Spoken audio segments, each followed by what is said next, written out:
When the United States mobilized for war after the Japanese attack on Pearl Harbor, one of the greatest priorities was the expansion of the nation's fleet. Over the course of the war and fighting on two fronts, the U.S. added more than 1,200 major combatant ships to its Navy. Those new ships represented 70% of the world's tonnage for naval vessels, over 1,000 tons. And men were needed to crew these new ships. More than 3.5 million men signed up for U.S. naval service during the Second World War. But there wasn't always adequate time to train all these new men to operate all these new ships. The crew of the USS William D. Porter, a destroyer that was also called sometimes the Willie D. and recognized as one of the most unlucky ships in the Navy, suffered from that lack of time for preparation. Their often unfortunate but ultimately heroic service deserves to be remembered. The USS William D. Porter was constructed in Orange, Texas, and commissioned on July 6, 1943. The Fletcher-class destroyer was named for William David Porter, a naval officer who served in the American Civil War. Porter came from a family known for its naval service. His father, David Porter, commanded the frigate USS Constitution, Old Ironsides, for a time. His adopted brother was Commodore David Glasgow Farragut, the Civil War naval commander, remembered for issuing the memorable order, "Damn the torpedoes, full speed ahead," during the Battle of Mobile Bay.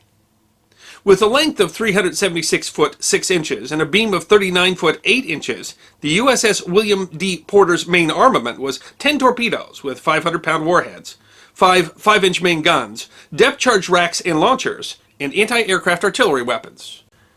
Just 4 months after she was commissioned, the USS William D. Porter was assigned to a super-secret mission. President Franklin Delano Roosevelt needed safe travel to French North Africa on his way to the Cairo and Tehran conferences, where he was to meet with Churchill, Stalin, and Chiang Kai-shek to plan the course of the war. The summits were so important that Roosevelt brought the entire Joint Chiefs of Staff with him. The president was to be transported on the battleship USS Iowa, which would be joined by 2 aircraft carriers to provide air cover, and 3 destroyers, one of which was the Willie D., to provide protection from the German submarines that were prowling the Atlantic. Roosevelt boarded the USS Iowa on November 12, 1943. The crew of the Iowa wasn't even informed of their soon-to-be VIP guest until he arrived. Greer Sims, one of the Iowa's crew, recalled, "They'd installed a bathtub when we were in Norfolk, and we were all asking what the hell a bathtub is doing on a battleship. And then it made sense when the president came on board."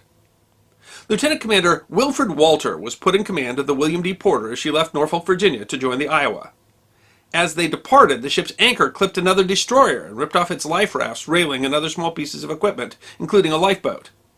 The Willie D. was on a tight schedule and needed to meet up with the other ships of its mission, so, unable to assist with repairs, she shipped out with only a short apology from Walter to the other commander.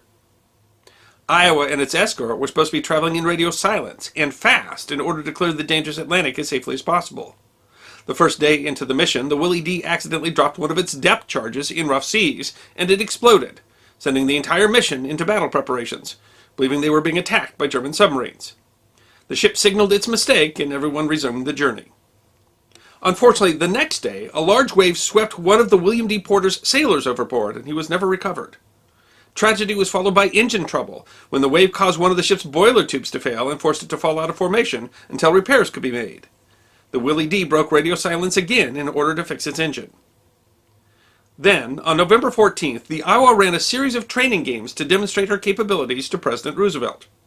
Her crew used her deck guns and fired at weather balloons. Roosevelt was able to enjoy the show from his wheelchair, which he had placed on deck. When some of the balloons from the Iowa drifted her way, the crew of the Willie D. also shot down some of the balloons, contributing to the president's show. Then the crew of the William D. Porter began running a series of practice torpedo launches at the largest target in the convoy, the USS Iowa.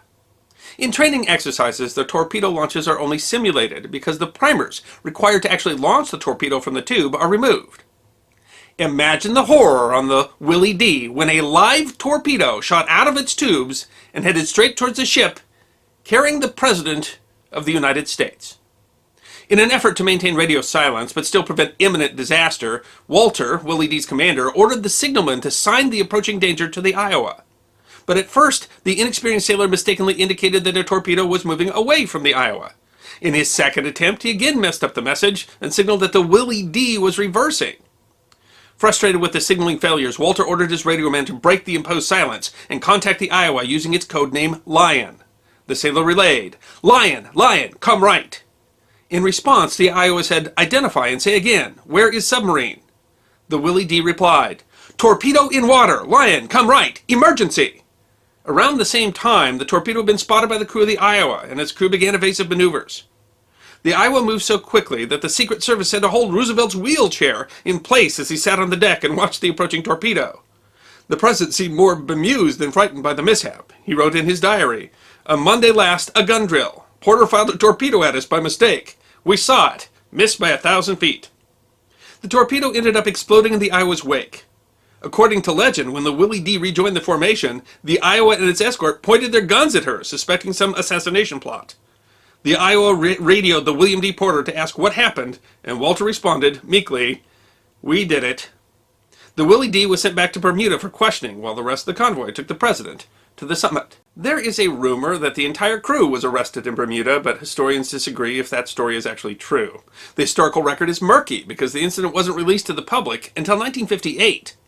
If the crew was arrested, that would have been the first time such a thing happened in U.S. naval history. If it did happen, it was kept quiet, as no such records appear in the ship's log. The inquiry that followed determined that the torpedo had launched because the chief torpedoman, Lawton Dawson, had accidentally forgotten to remove the primer. Dawson eventually admitted that when the torpedo launched, he tried to hide his mistake by throwing the primer in the ocean. Dawson was sentenced to 14 years hard labor, but FDR pardoned him and spoke up for the crew of the Willie D. He didn't think that their careers should be destroyed because they made a few mistakes due to inexperience. After the incident, crews of other ships would often mock the crew of the Willie D, shouting, "Don't shoot! We're Republicans!" Bill Glover was assigned to serve on the William D. Porter after they nearly killed the president, and he at first wasn't happy about it. He said, "Once you fired a torpedo at Roosevelt, then everyone is looking at you, and you get noticed for the little things that everyone else is doing too." There were a lot of rookies in the service in 1943. The Willie D was next assigned to serve near the Aleutian Islands, traveling through the Panama Canal to get there. She joined Task Force 94, was an anti-submarine escort. Commander Charles M. Keyes took over command of the ship from Walter in May 1944. Unfortunately, she was in trouble once again when one of her crewmen got drunk and fired one of her guns blindly. The 5-inch shell landed in the front yard of the commandant of the American base nearby while he was hosting a party with other officers present. No one was hurt, but the William D. Porter's tarnished reputation took another hit. But it was all hands on deck for the war in the Western Pacific. The Willie D served at Lincoln Gulf, Mindoro, and finally Okinawa in March 1945. She was assigned to the anti-aircraft picket, patrolling for kamikazes, shooting the planes down before they reached the bigger ships, as well as support fire to troops on the ground and escorting transport and supply ships. It was hot action, and the William D. Porter accounted for multiple kills of Japanese aircraft. In March, the William D. Porter was sent to participate in the Battle of Okinawa, the largest amphibious invasion in the Pacific theater during the war. The Allied battle fleet was huge, including 20 battleships, 44 aircraft carriers, and 146 destroyers, including the William D. Porter. The Japanese threw what was left of its decimated fleet at the Allies, including sacrificing the super battleship Yamato. But the worst wasn't the remnant of the Imperial Japanese Navy, but the terrifying scourge of kamikazes. The Japanese made over 1,400 kamikaze attacks against the Allied fleet at Okinawa. The attacks were so brutal that the Allied fleet decided to establish a cordon of radar picket ships around the island to warn the fleet of incoming waves of kamikazes. The William D. Porter was part of this mission, which left the pickets themselves in danger. In the course of the shooting at the Japanese, the William D. Porter accidentally strafed and damaged her sister ship, the Fletcher-class USS Luce. At 8:15 in the morning on June 10th, an Aichi D-3A dive bomber broke from the clouds. The outdated plane, made mostly of wood and canvas with little metal, was attacking alone, leaving little radar signature. The attack came as a total surprise. The kamikaze headed straight for the Willie D. Kamikazes were deadly enemies, a weapon of desperation. While some 3,800 kamikaze pilots died in kamikaze attacks during the war, they killed more than 7,000 Allied personnel. A kamikaze plane carried more explosives than a conventional attack, and the kamikaze was more likely to hit. A kamikaze plane could take damage that would disable a conventional attack and still hit its target. As the plane roared towards the ship, the guns of the William D. Porter pounded the plane, setting it on fire, yet it still came towards its target. The Willie D. swerved and the plane missed. the ship apparently saved from the attack. But this was the USS William D. Porter, the unluckiest ship in the Navy. Despite having missed, the aircraft exploded under the water, directly under the William D. Porter. The explosion was so large it lifted the 2,000-ton ship out of the water. The ship lost power, steam lines were broken, several fires started. Crews tried to extinguish the fires, but the damage was extensive. The crew fought for 3 hours to save the ship, and support vessels rushed to its aid as well. But it wasn't enough. The order to abandon ship came at 11:15 that morning. Just 12 minutes later, the ship heeled to starboard and sunk beneath the waves. And yet, the last tragedy for the seemingly cursed William D. Porter was actually a stroke of good luck. Not one member of her crew lost their lives in the attack.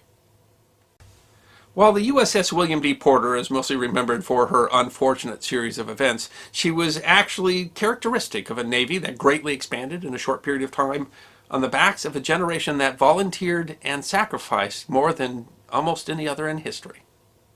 And while she had her many accidents, including, of course, nearly torpedoing the President of the United States, the USS William D. Porter saw significant and important service during the war and earned 4 battle stars in her brief 3 years of service.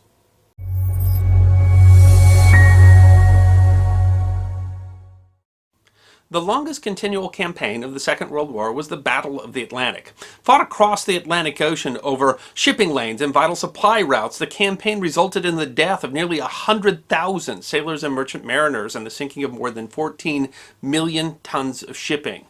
The campaign encompassed more than 100 major convoy battles and 1,000 single ship encounters, and one of the most interesting occurred in the early morning hours of May 6, 1944, when the destroyer escort USS Buckley encountered the German submarine U-66. This battle to the death between these two warships was the epitome of the old saying that combat is hours and hours of boredom, followed by a few moments of sheer, stark, screaming terror. The short, fierce fight illustrated the ferocity and courage displayed in the hundreds of smaller fights that made up the longest, largest, and most complex naval battle in world history. The fight between the USS Buckley and the U-66 is history that deserves to be remembered. One innovation that changed the Battle of the Atlantic was the auxiliary or escort carrier. These small carriers, often called baby flat tops, had less than a third of the displacement of a fleet carrier and only carried a handful of aircraft.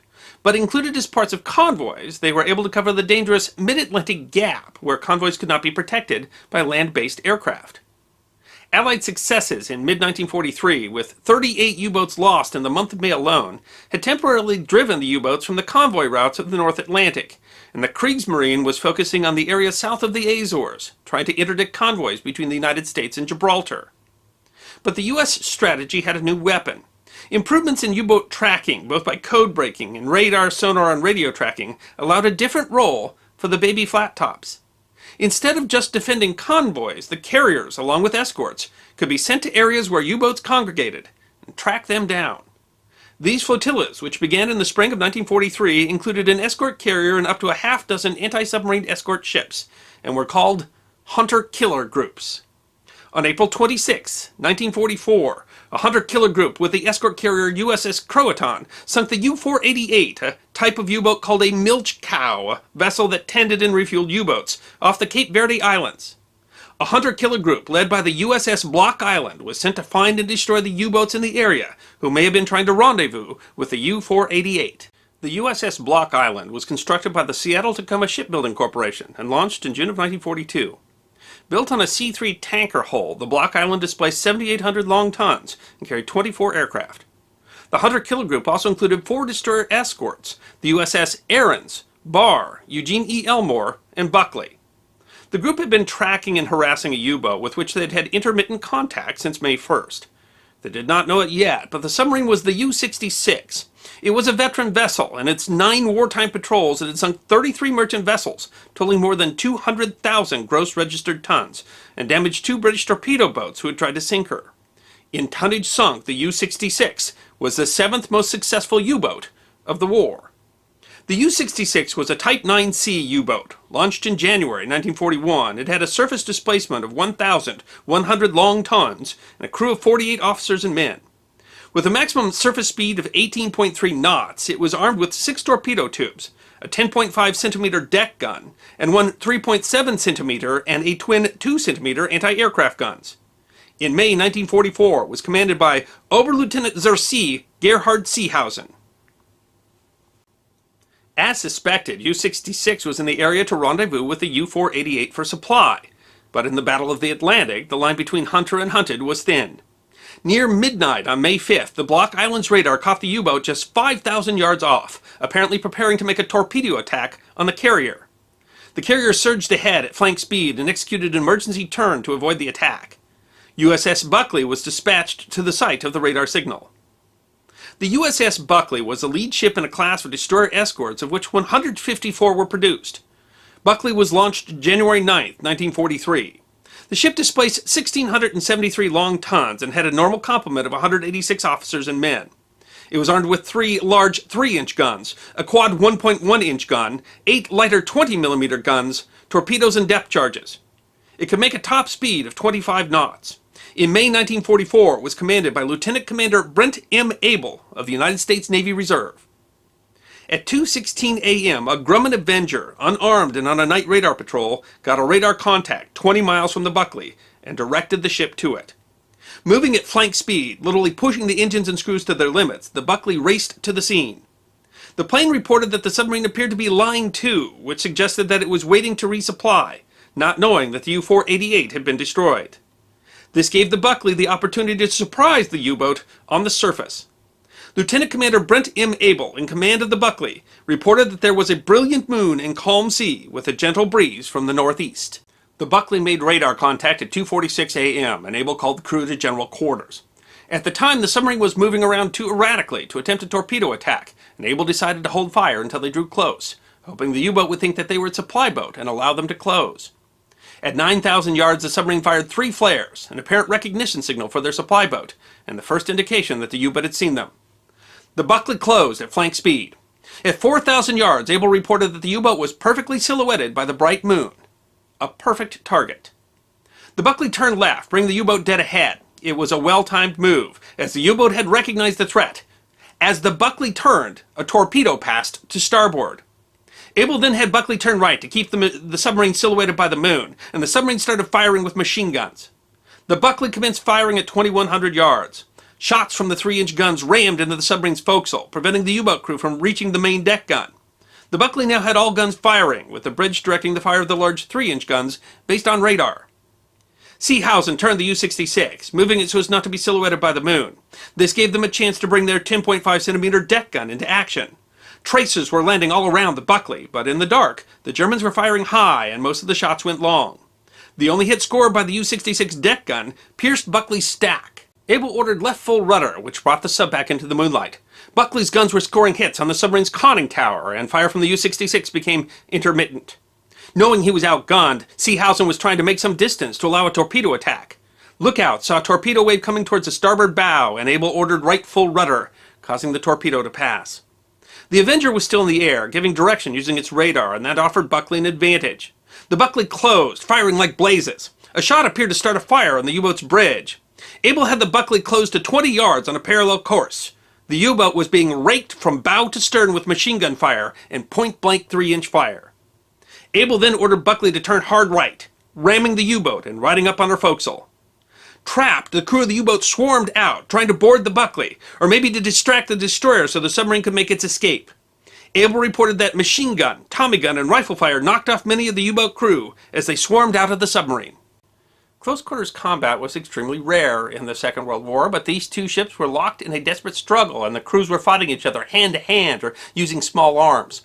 Sitting atop the submarine, the Buckley could not bring her 3-inch guns to bear, and the crew was repelling boarders with whatever weapons they had at hand, in a fight that would have been more fitting in the previous century. The Buckley's crew defended themselves as they could, including throwing several mess coffee cups, which were on hand at a ready gun station. Abel reported that 2 of the enemy were hit in the head with these. The crew were also throwing the heavy brass empty shell casings from the 3-inch guns. During the action, Abel reported that the Buckley suffered its only casualty of the engagement, when a man bruised his fist, knocking one enemy over the side. The fighting was close. The bosun's mate in charge of the forward ammunition party killed a man attempting to board with a .45 caliber pistol, not a common occurrence in the Battle of the Atlantic. The crew of the Buckley was now firing at the submarine crew with rifles and Tommy guns. Able reversed engine, backing off the U-boat to prevent further boarding. 5 Germans still aboard were disarmed and taken prisoner. The U-66 was now trying to make distance again, and Able ordered the Buckley to charge at flank speed. Able's plan was to come alongside and fire depth charges so that they would explode under the submarine. But the submarine, either intentionally or out of control, turned towards the Buckley. The Buckley swerved, preventing a direct ram, but the U-66 scored a glancing blow, breaching the destroyer's hull before rolling under and shearing off the Buckley's starboard shaft. As it hit, the U-boat rolled over 60 degrees, and for a moment, some of the Buckley's crew could see into the con, which was described as a flaming shambles. Too close to use depth charges, the torpedo men threw hand grenades. One went down the hatch before exploding. The ruined submarine passed the stern, its screws still turning, making 15 knots. This offered a perfect shot for the Buckley's 3-inch guns, which scored several direct hits on the con. The submarine then began to dive, but with the hatch on the now abandoned con and the forward hatch still open. As it went under, several loud explosions were heard. Seehausen had ordered the U-66 scuttled to prevent her secret equipment from being captured. The entire engagement, from radar contact to sinking of the U-66, had lasted just 16 minutes. Buckley searched for 2 hours, rescuing survivors. 36 of the U-boat's crew survived, including 4 officers. Oberlieutenant Zersi Gerhard Seehausen was not among the survivors. The survivors reported that they were convinced that they had been attacked by a light cruiser rather than a destroyer escort. For such a close-quarters fight, it wasn't overly deadly, but still, both vessels were fighting to the death, and the Buckley easily could have been lost had either of the U-66 torpedoes struck home. The Buckley had lost its starboard screw, with the shaft sheared off. They had a 5-inch hull breach in the engine room, 2 feet above the waterline, and damage to the bow from the ram. The ship required nearly a month in dry dock for repairs. In the 16-minute fight, the Buckley expended 105 3-inch rounds, 2,700 20mm rounds, 418 1.1-inch rounds, and more than 300 rounds from small arms, and 2 hand grenades. For his command during the action, Lieutenant Commander Able was awarded the Navy Cross. The Kriegsmarine would get its revenge less than a month later, when on May 29th, the U-549 snuck through the destroyer escort screen and sunk the USS Block Island. But by then, the Battle of the Atlantic was in its waning years. The Allies sunk 248 U-boats in 1944, and the U-boats had largely been driven from the North Atlantic. Still, the Allies continued to take shipping losses from the U-boat menace through the end of the war.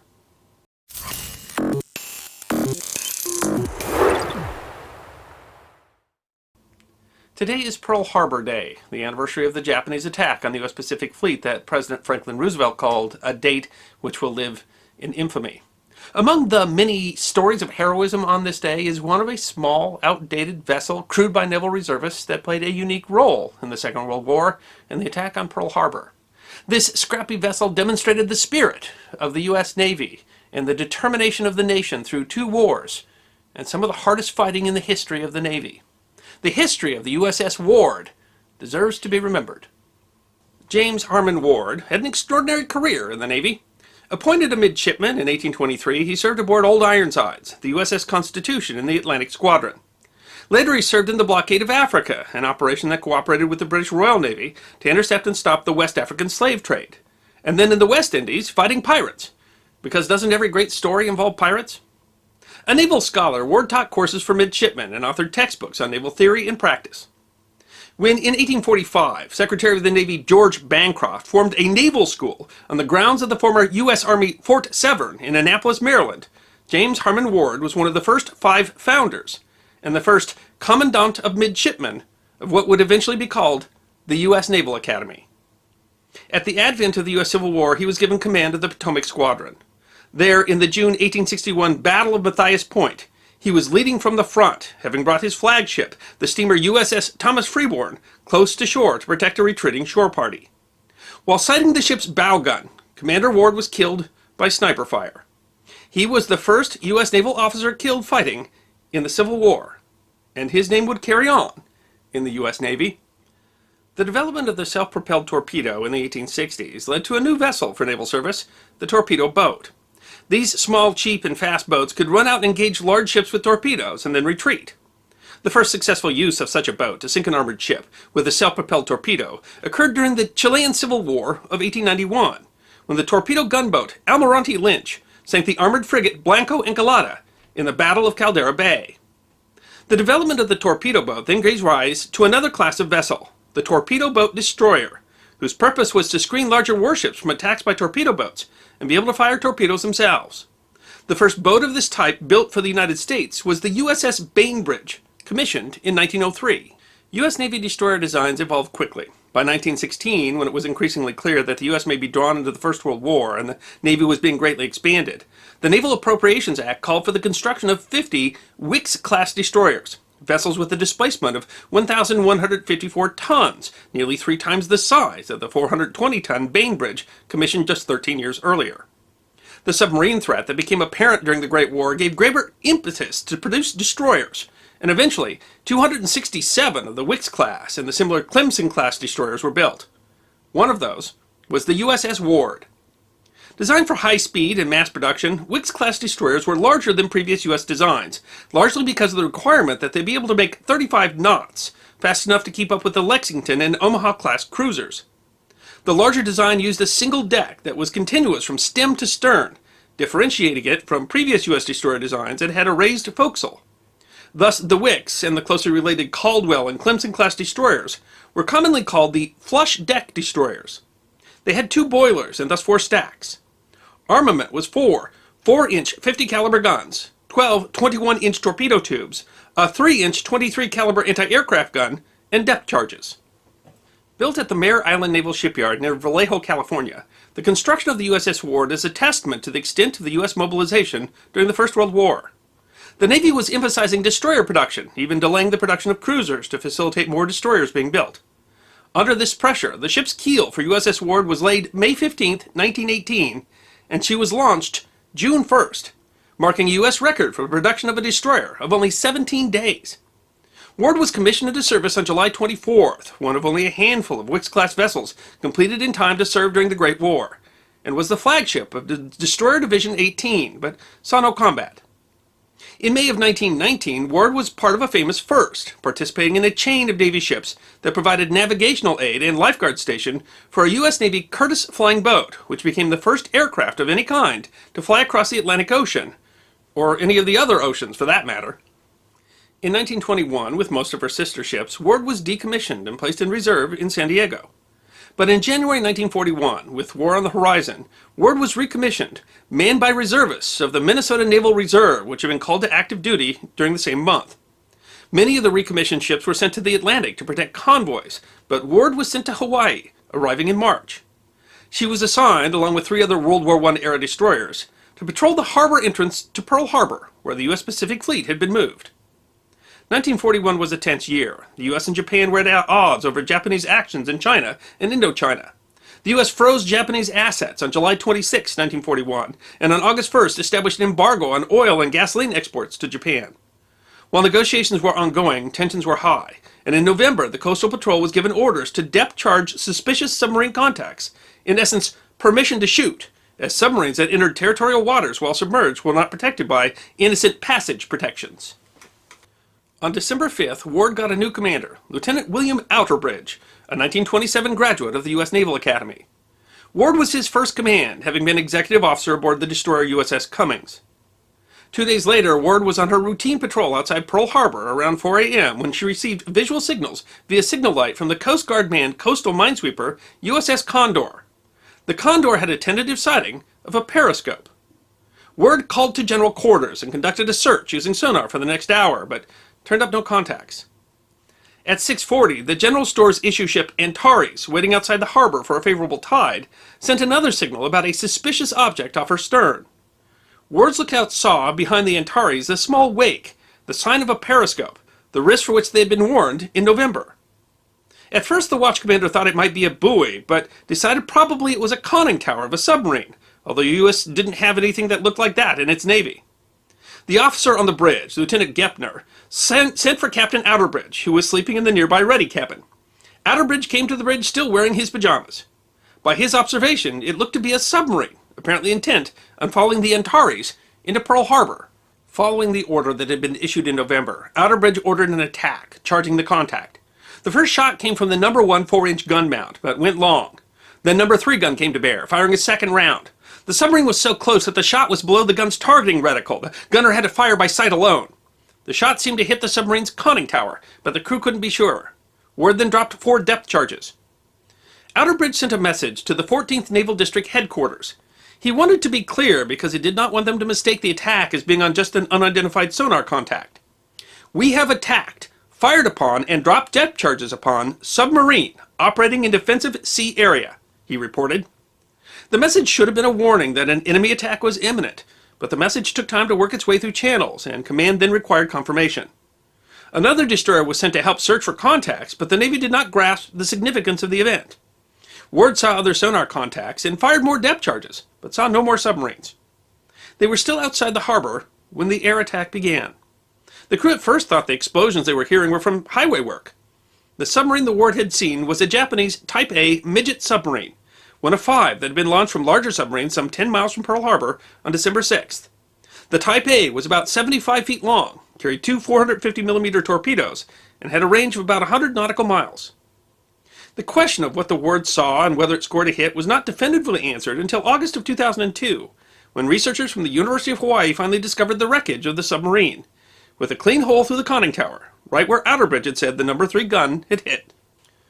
Thus, the first shot between the United States and Japan in the Pacific War was fired by the USS Ward, and in the second shot of that war, the Ward had struck home, sunk the Japanese submarine.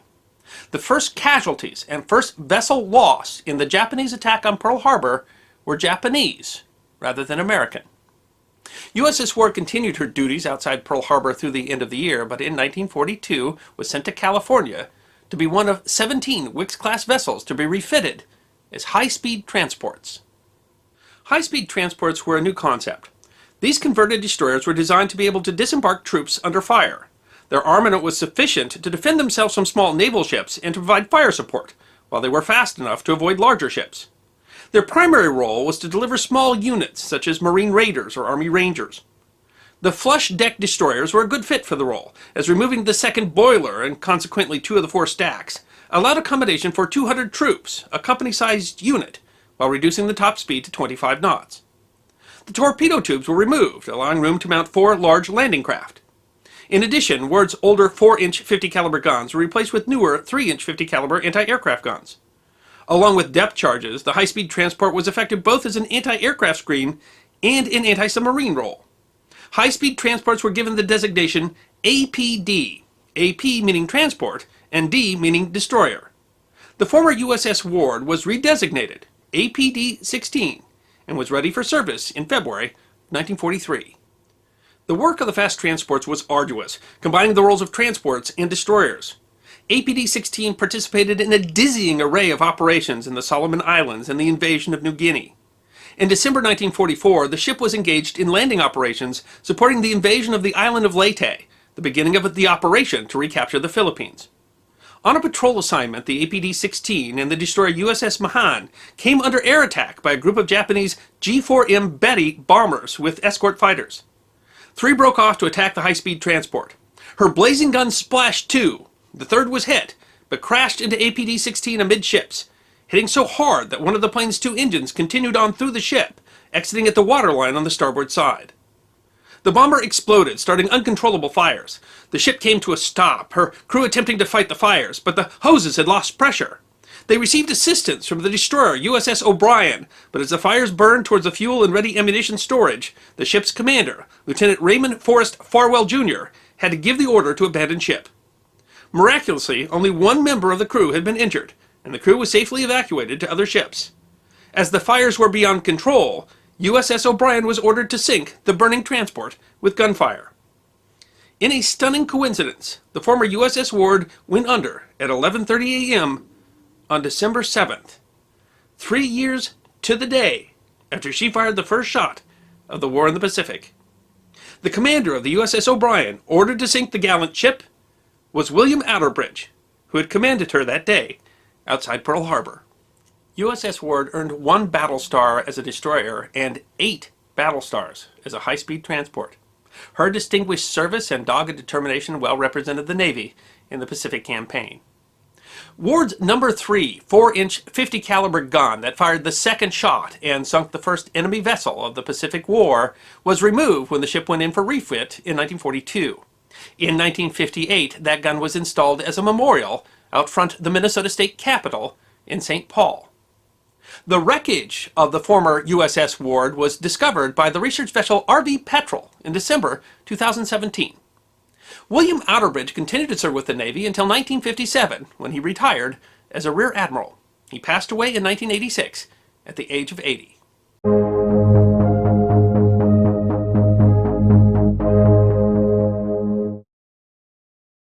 It was December 7th, 1941, and United States Naval Reserve Ensign John Charles England was serving in the radio room aboard the battleship USS Oklahoma.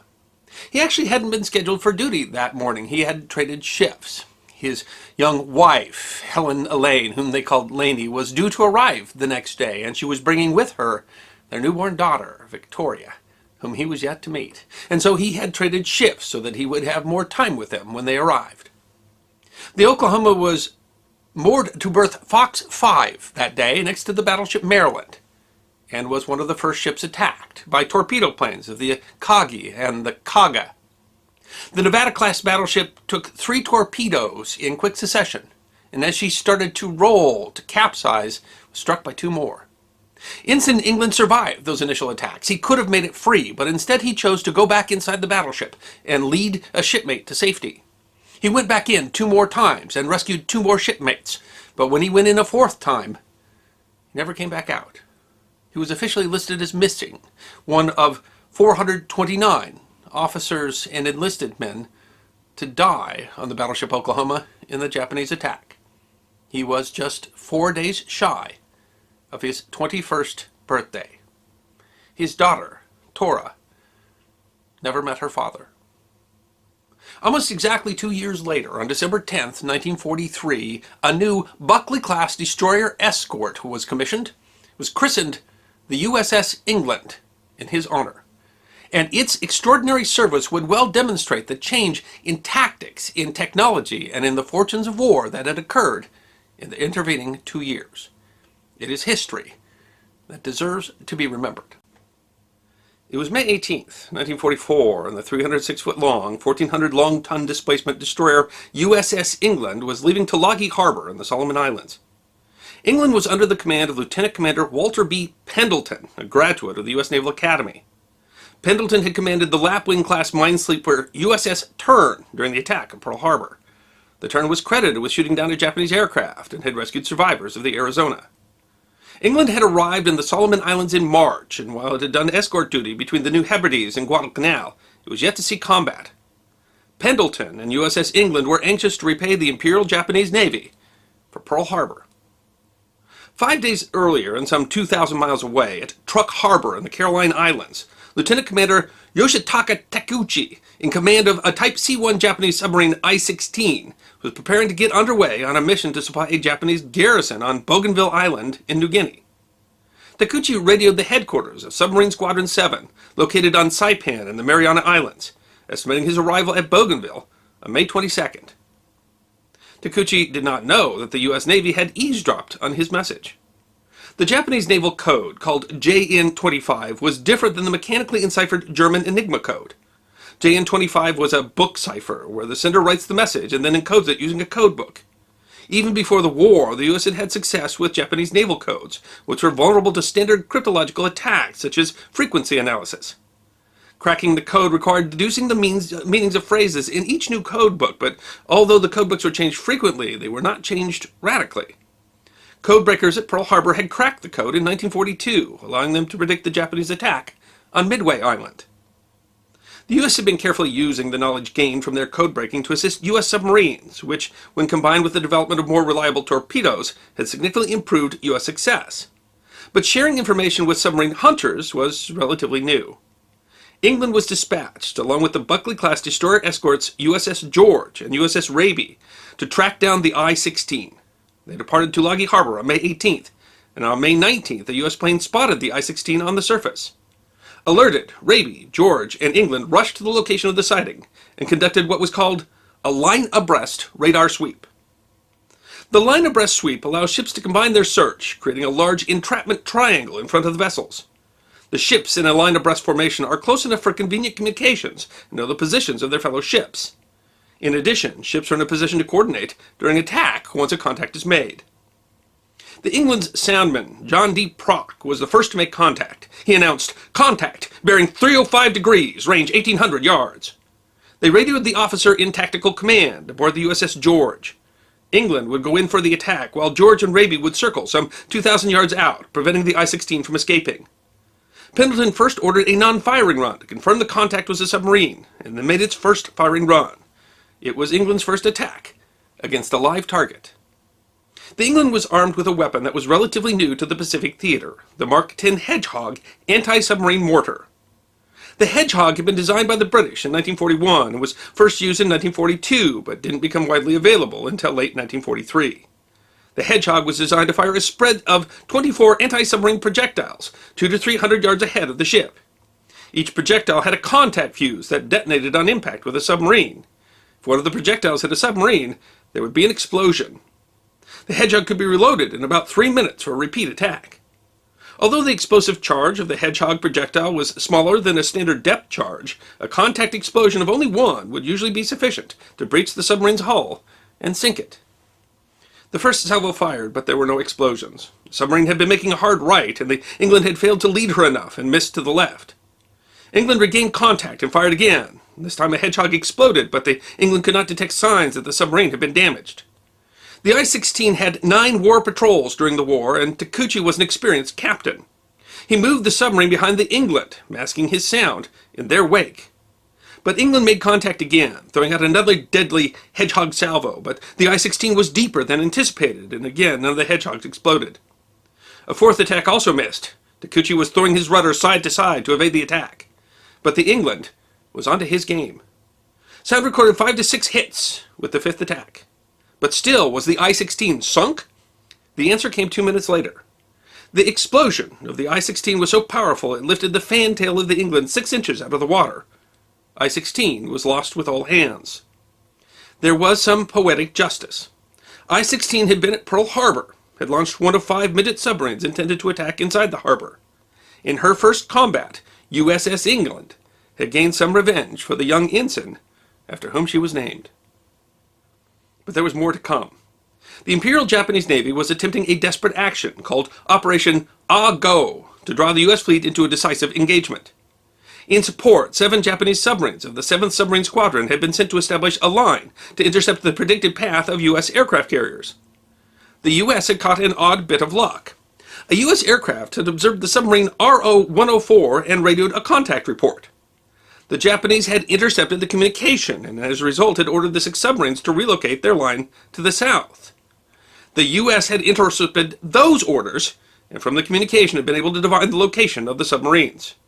The George, Raby, and England were dispatched to hunt them down. The 3 destroyers were moving on a base course of 321 degrees, separated at 4,000-yard intervals. George made the first contact on the medium-sized RO-100 class RO-106 on May 22nd. Under the command of Lieutenant Kitai Uda, the RO-106 was on her 11th war patrol. George and Raby moved in for the attack, while England was ordered to stand off to prevent the submarine escaping. George caught the RO-106 by surprise, still on the surface, but the submarine managed to crash dive, trying to escape. George made a Hedgehog attack, but scored no hits. The RO-106 ran under England, who also missed with a Hedgehog salvo, but the RO-106 turned, possibly intent on making a torpedo attack on USS England. It was a mistake. England's second salvo recorded 3 explosions. The next morning, a large oil slick confirmed that the RO-106 had been destroyed. England's second kill in 4 days. The squadron now knew where the Japanese line of submarines was, and planned to roll down that line. The next to be sighted was RO-104 under the command of Lieutenant Hisashi Isubichi on May 23rd. An aircraft sighted the submarine first, and the group moved in for the kill. Raby made the first contact, but failed to score any hits in 4 Hedgehog salvos. George moved in and fired a salvo, but again RO-104 managed to avoid being hit. Isubichi went deep, trying to escape, but George regained contact, firing 3 more salvos, but scoring no hits. Frustrated, the England was called in. Their first salvo missed, but the second scored 10 to 12 hits, followed a few minutes later by the sound of RO-104 exploding. England had her third kill since May 19th. John Williamson, who was executive officer aboard the England, recalls bumping into a young sailor who asked him, "Sir, how many men were on the submarine we just destroyed?" Williamson answered that it depended upon the type of submarine, but between 40 and 80 men. The sailor looked at him. "Sir, how do you feel about killing all those men?" Williamson answered, "This is war. The choice is kill or be killed." USS George was the first to sight the RO-116 under Lieutenant Commander Takeshi Okabe on the morning of May 24th. England rushed to the scene. Okabe was clever, using a tactic called counter-pinging, using his sonar ping to confuse England's sonar. Pendleton decided on a ruse, sowing his own sonar pings, making it appear that England thought that the submarine was farther away than it was. Thinking he had fooled them, Okabe stopped counter-pinging and went to full stop. But England had him targeted better than he realized. England's first salvo scored 5 hits. It took some time to confirm, but England had scored its 4th kill. By now, all 3 of the escorts were low on fuel and ammunition. A hunter-killer force consisting of the escort carrier USS Hoggett Bay and 3 destroyers arrived on May 26th, and the 3 destroyer escorts were sent to Manus Island in New Guinea to refuel and rearm. But they were not anxious to give up the chase, and so steered a path to Manus that would take them across the assumed location of the southwest end of the Japanese line of submarines. About 110 nautical miles northeast of Manus Island, Raby caught a sonar contact. Raby's first hedgehog attack missed, and England moved in. Williamson recalled some concern. England only had enough hedgehogs for 2 more attacks. They only needed 1. The RO-108th, on her 5th war patrol, was England's 5th victim.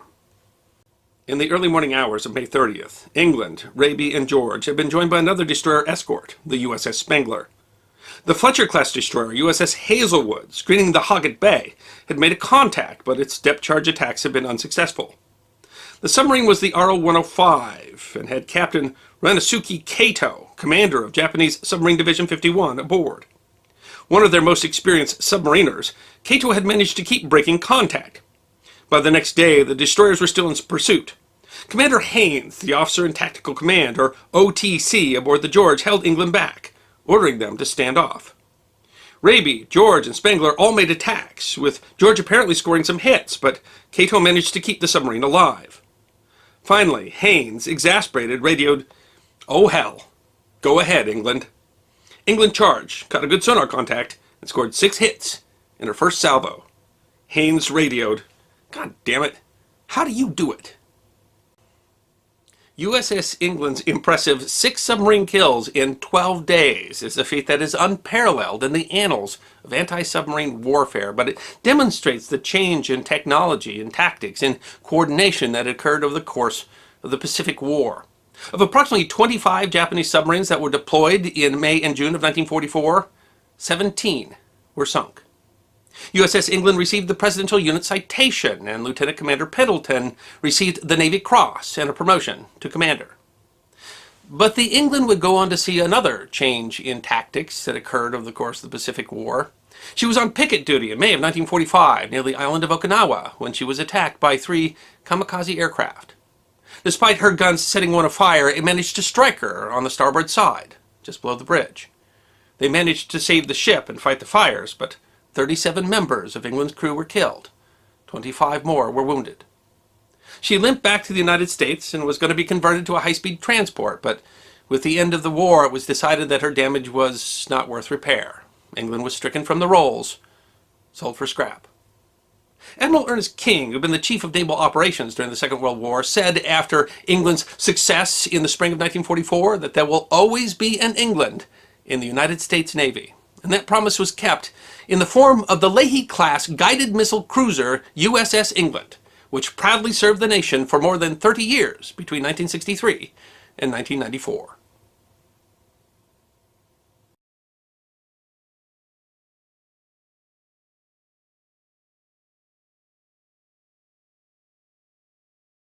I hope you enjoyed this episode of The History Guy, short snippets of forgotten history between 10 and 15 minutes long. And if you did enjoy, please go ahead and click that thumbs up button. If you have any questions or comments or suggestions for future episodes, please write those in the comment section. I will be happy to personally respond. Be sure to follow The History Guy on Facebook, Instagram, Twitter, and check out our merchandise on teespring.com. And if you'd like more episodes on Forgotten History, all you need to do is subscribe.